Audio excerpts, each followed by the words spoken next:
조금만 지나면 항상 같은 문제가 다시 나타납니다. 인간관계, 돈, 일, 감정.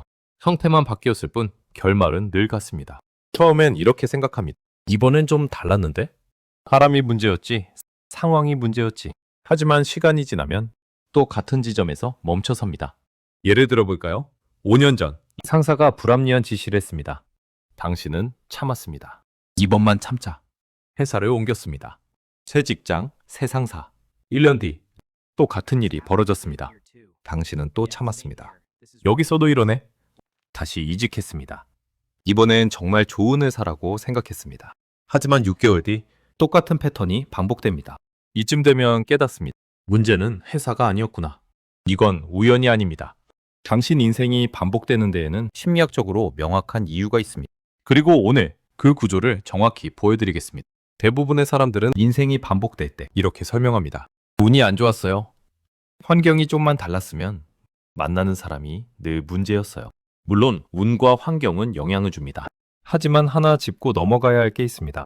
운과 환경이 바뀌었는데도 결과가 비슷하다면 그건 다른 문제입니다. 구체적으로 보겠습니다. 연애를 할 때마다 비슷한 패턴으로 끝납니다. 첫 번째 연인, 처음엔 좋았습니다. 하지만 상대방이 점점 당신을 당연하게 여깁니다. 약속을 자주 취소하고 당신의 의견은 무시합니다. 당신은 참습니다. 사랑하니까 결국 헤어집니다. 두 번째 연인, 이번엔 다를 거라 생각했습니다. 완전히 다른 스타일의 사람이었으니까. 하지만 6개월 뒤 똑같은 일이 벌어집니다. 상대방은 당신을 편하게 여기고 당신 감정은 뒷전입니다. 당신은 또 참습니다. 이번엔 잘 될 거야. 결국 또 헤어집니다. 세 번째 연인, 이번엔 정말 신중하게 골라서. 하지만 결과는 똑같습니다. 이쯤 되면 사람 탓만으로는 설명이 안 됩니다. 직장도 마찬가지입니다. 직장만 바뀌었을 뿐 비슷한 갈등을 겪습니다. 첫 직장에서 동료가 당신 일까지 떠넘깁니다. 당신은 받아줍니다. 신입이니까 이직합니다. 두 번째 직장에서 또 같은 일이 벌어집니다. 동료가 당신한테만 부탁합니다. 당신은 또 받아줍니다. 거절하면 관계가 나빠질까봐 또 이직합니다. 세 번째 직장, 이번엔 경력직이니까 괜찮겠지? 하지만 1년 뒤 당신은 여전히 다른 사람 일까지 하고 있습니다. 돈 문제도 보세요. 돈을 벌어도 비슷한 방식으로 무너집니다. 모아놓으면 누군가 빌려달라고 합니다. 당신은 빌려줍니다. 나중에 갚겠지. 안 갚습니다. 다시 모읍니다. 또 누군가 급하다고 합니다. 당신은 또 빌려줍니다. 이번엔 진짜 급한가 봐. 또 안 갚습니다. 이쯤 되면 운이나 환경만으로는 설명이 안 됩니다. 여기서 많은 사람들이 자기 자신을 이렇게 정의합니다. 난 원래 이런 사람이야. 난 늘 이래. 내 성격이 문제야. 그러면서 이렇게 말합니다. 난 착해서 그래. 난 눈치가 빨라서. 난 원래 착는 스타일이야. 하지만 심리학에서는 이걸 성격이라고 부르지 않습니다. 반복 학습된 반응 패턴이라고 부릅니다. 이건 타고난 게 아니라 오랫동안 몸에 배어버린 선택의 방식입니다. 예를 들어 볼까요? 어릴 때 부모님이 싸웠습니다. 당신은 조용히 있었습니다. 그러면 싸움이 커지지 않았습니다. 당신은 배웠습니다. 조용히 있으면 안전해. 학교에서 친구들이 다퉜습니다. 당신은 말없이 중재했습니다. 그러면 친구들이 고마워했습니다. 당신은 배웠습니다. 내가 참으면 관계가 유지돼. 직장에서 상사가 화를 냈습니다. 당신은 고개를 숙였습니다. 그러면 폭풍이 지나갔습니다.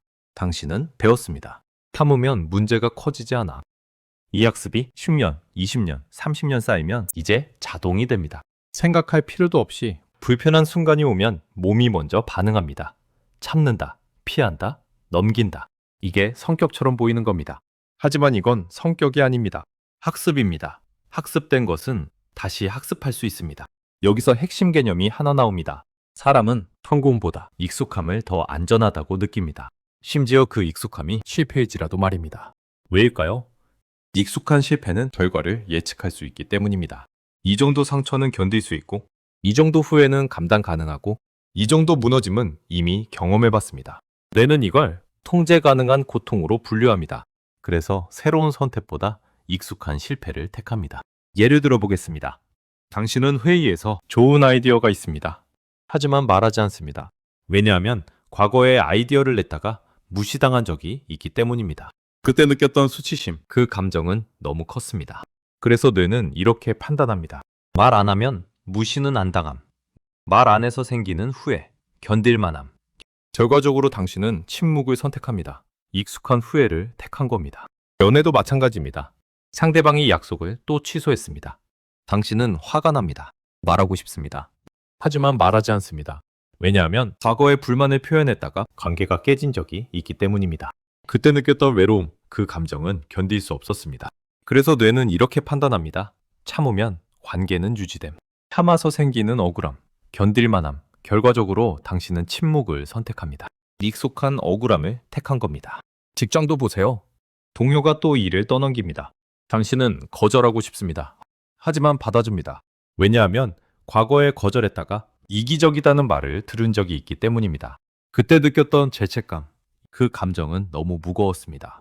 그래서 뇌는 이렇게 판단합니다. 받아주면 미움은 안 받음.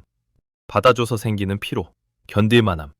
결과적으로 당신은 수용을 선택합니다. 익숙한 피로를 택한 겁니다. 이게 바로 익숙한 실패의 안전함입니다. 새로운 성공은 불확실하지만 익숙한 실패는 예측 가능합니다. 그래서 사람들은 무의식적으로 익숙한 쪽을 선택합니다. 당신 인생에서 늘 무너지는 순간을 떠올려 보세요. 그 직전에는 항상 비슷한 선택이 있습니다. 말하고 싶었지만 참았고, 거절해야 했지만 넘겼고, 불편했지만 합리화했습니다. 그리고 속으로 이렇게 말합니다. 이번만은 괜찮겠지? 지금은 때가 아니야. 내가 찾는 게 맞아. 구체적으로 보겠습니다. 상사가 불합리한 요구를 합니다. 말해야 하나? 아니야, 괜히 지키면 어쩌지? 이번만 참자. 다음엔 말하자. 결과, 또 참음. 연인이 당신을 무시합니다.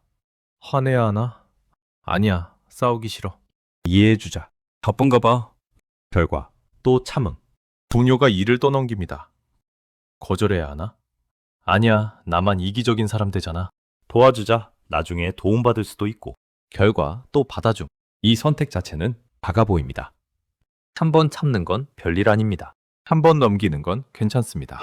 하지만 이 작은 선택이 항상 같은 방향으로 쌓이면 결과는 달라질 수 없습니다. 10년 전에도 참았습니다. 5년 전에도 참았습니다. 작년에도 참았습니다. 올해도 참았습니다.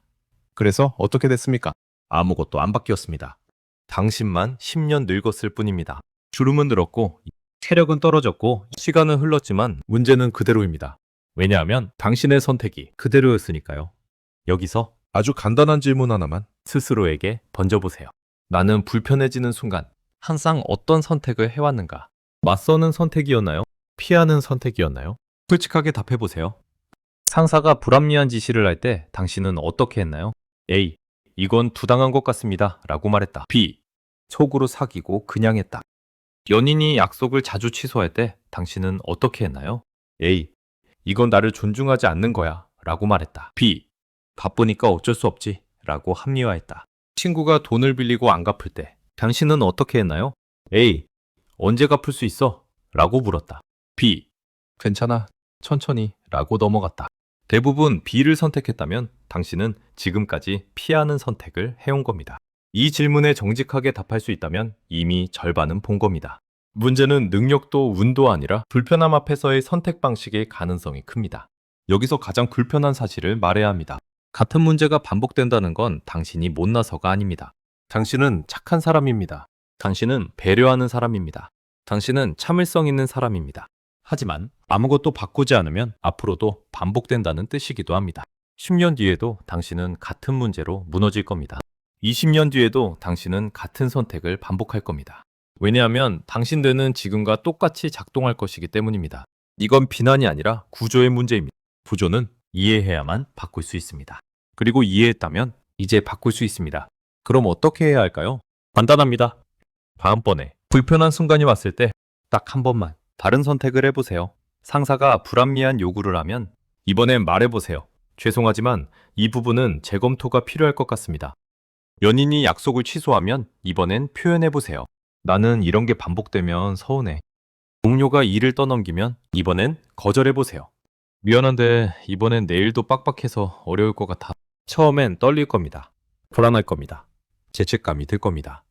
왜냐하면 익숙하지 않으니까요. 하지만 딱 한 번만 해보세요. 그러면 알게 됩니다.